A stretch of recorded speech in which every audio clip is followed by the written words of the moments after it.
What if hindi pala sa'yo ang baby mo? Ito ang suspetsya ng asawa ko.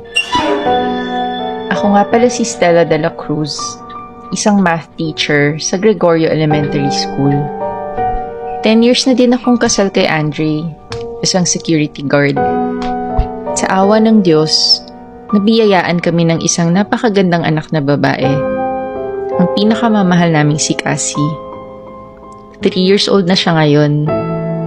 Hindi kami mayaman, pero masaya ang aming pamilya.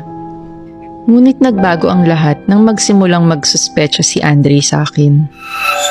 Bago dumating si Cassie sa mundo, matagal kaming nagtatry para magkaanak. Pumunta kami sa doktor pero wala naman daw may problema sa aming pareho. Hanggang isang araw, nag-positive ako sa pregnancy test. Buntis na ako. At nabigyan kami ng cute at napakabait na anak na si Cassie. Kaso isang araw, may napansin si Andre kay Cassie. Parang iba daw ang kutis ng aming anak. Parehas kasi kaming moreno ni Andre. Pero si Cassie, maputi.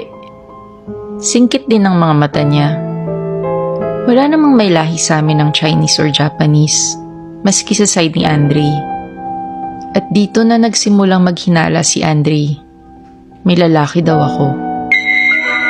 Habang lumilipas ang panahon, pansin ko din na hindi na niya inaalagaan ng mabuti si Cassie. Napapabayaan na niya ang bata at parang ibang taon na niya to kung ituring. Siguro iniisip niya na hindi naman sa kanya si Cassie. Nagdesisyon akong umalis sa bahay at dinala ko ang anak ko. Nagrenta muna ako ng isang maliit na apartment sa may Alaminos, Pangasinan. Pero may kakaiba akong napansin mula nang lumipat kami doon.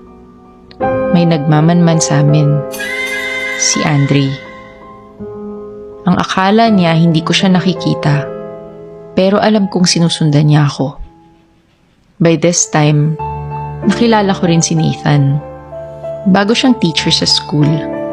Chinito, matangkad, at malambing, at matalino, di tulad ni Andre.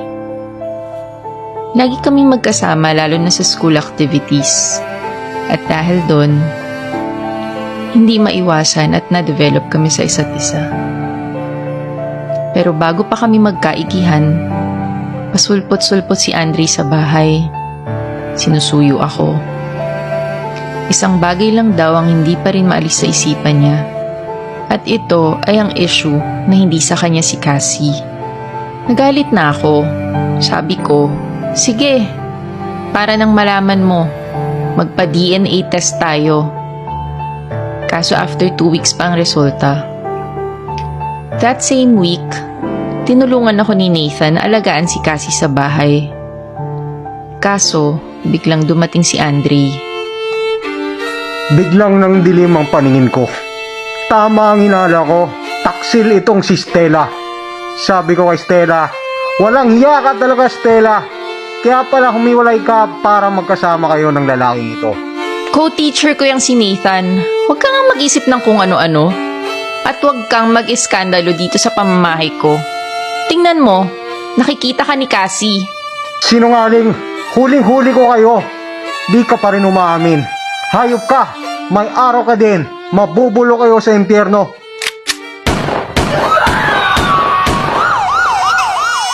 Makalipas ang 2 araw, nasa kulungan na ako. Meron daw tawag para sa akin, sabi ng guard. Galing daw ito sa nanay ni Stella na si Percy. Umuwi siya galing States para alagaan si Cassie. Sabi niya sa akin sa phone, alam niya kung bakit di kami magkamukha ni Cassie. Ito daw ay dahil sa sekreto niya.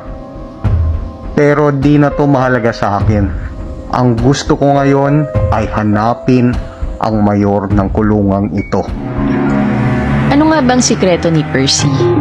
At sino ang tunay na tatay ni Cassie?